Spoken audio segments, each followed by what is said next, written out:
Imagine this. You wake up tomorrow. Your phone is flooded with missed calls. Not from friends, not from family, from lenders. Your bank balance, $0. Your rent, overdue. Your credit cards, maxed out. Your job, gone. And someone knocks on your door, not to help you, but to collect. Now, imagine someone offers you one chance, one game. Win, and every problem disappears. Lose, and everything ends. Sounds insane, right? But here's the terrifying truth. Millions of people already live in a softer version of Squid Game every day. Squid Game wasn't about children's games. It was about money. More specifically, what money does to desperate people. Every player in that show had one thing in common. Not greed, not stupidity, not evil. Debt. Crushing, suffocating, no escape debt. Loan sharks, medical bills, business failures, family obligations, gambling losses, predatory lending. They weren't chasing luxury. They were trying to breathe. Because once debt crosses a certain point, money stops being a number. It becomes a prison. People think poverty means having nothing, but the real horror is different. It means owing everything. When you're broke, you suffer. When you're in debt, you're hunted.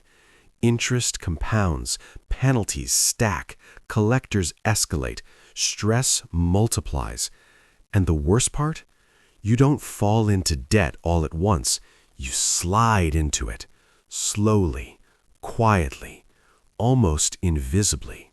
It starts small. A credit card for emergencies, a personal loan to cover bills, a payday loan to survive the month, borrowing from friends, borrowing from apps, borrowing from anyone who will say yes. Each decision feels temporary, just until I get back on my feet. But life doesn't pause. Bills keep coming, unexpected costs hit, income fluctuates.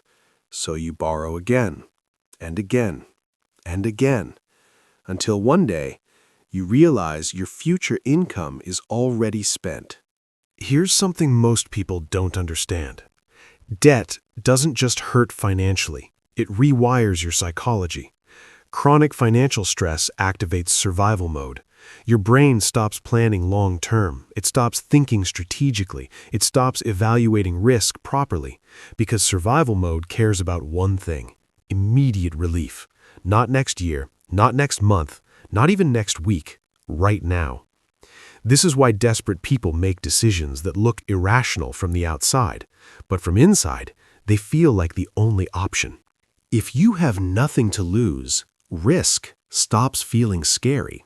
In fact, not taking the risk feels scarier. Think about it. If your current path guarantees suffering, why not gamble for a miracle? This is the psychological core of Squid Game. Not stupidity, hope. Twisted, dangerous hope. Safe path, slow progress, still drowning. Risky path, possible disaster, possible salvation. So people choose the lottery ticket, the gamble, the all-or-nothing move. Because when you're already losing, even a tiny chance of winning feels worth it. People often judge the players in Squid Game. Why didn't they just leave? Why didn't they find normal jobs? Why would anyone risk their life for money? Because outsiders see options that insiders don't. Poverty shrinks your world.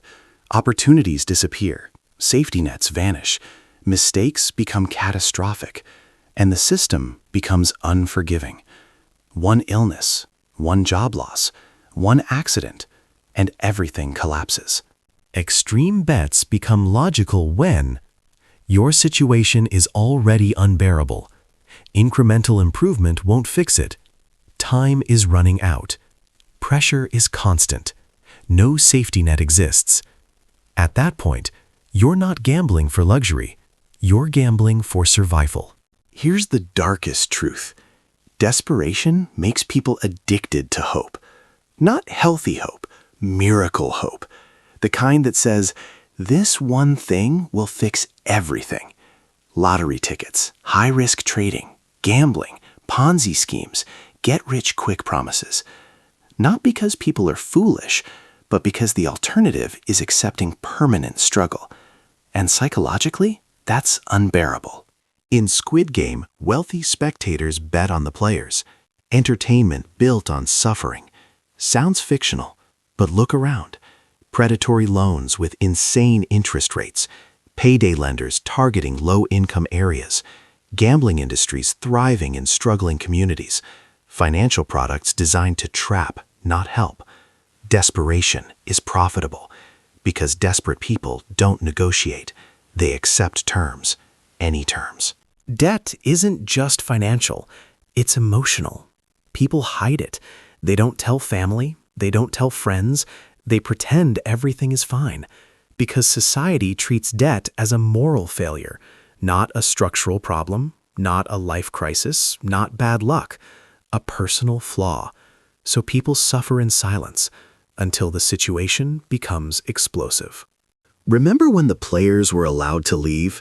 Most of them returned.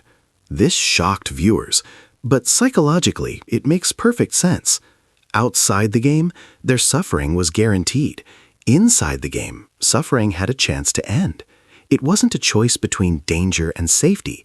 It was a choice between certain misery or risky salvation. And humans will choose hope, even dangerous hope, over hopelessness, every time. Games feel fair. Real life doesn't. In the real world, hard work doesn't guarantee success. Honesty doesn't guarantee security. Education doesn't guarantee stability. But a game, rules are clear. Outcomes are immediate. Effort feels meaningful. Even if the odds are brutal, at least they're visible. That illusion of control is incredibly powerful. The guards enforced rules. The VIPs funded the game. But the real villain was something invisible, a system that pushed people to the edge before the game even began. The game didn't create desperation, it harvested it. When survival is threatened, ethics shift. People betray, lie, manipulate, fight. Not because they're evil, but because survival overrides social rules. Your brain stops asking, "What's right?" and starts asking, "What keeps me alive?" Another painful truth. Poverty isolates. Friends disappear when you can't keep up. Family relationships strain under financial stress. Social life collapses. You feel left behind, invisible, ashamed. And loneliness amplifies desperation because when no one is there to help, you start believing no one will. Squid Game wasn't just popular because it was shocking. It was popular because it was relatable. Different countries, different economies, different cultures. Same fear. The fear of falling and not being able to get back up. Here it is, the uncomfortable truth most people don't want to admit. People don't risk everything because they're greedy. They risk everything because they feel they have nothing left to lose. And when society creates conditions where millions feel that way, you don't need a fictional game. Reality becomes dangerous enough. Not luck, not miracle wins, not risky bets, but things far less dramatic. Support systems, stable income, access to health care, fair financial tools, education, community. In other words, security. Because when people feel secure, they don't need extreme hope. They can choose slow progress. So next time you watch Squid Game, don't just see violence, see fear, see exhaustion, see people pushed so far that a deadly game looked like their best option. Because the scariest part isn't that the game existed, it's that millions would understand why someone would play it. Money isn't just paper. It's safety. It's time. It's dignity.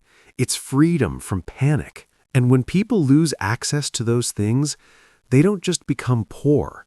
They become desperate. And desperate people don't dream of luxury. They dream of escape. Because sometimes winning isn't about becoming rich. It's about finally being able to stop running.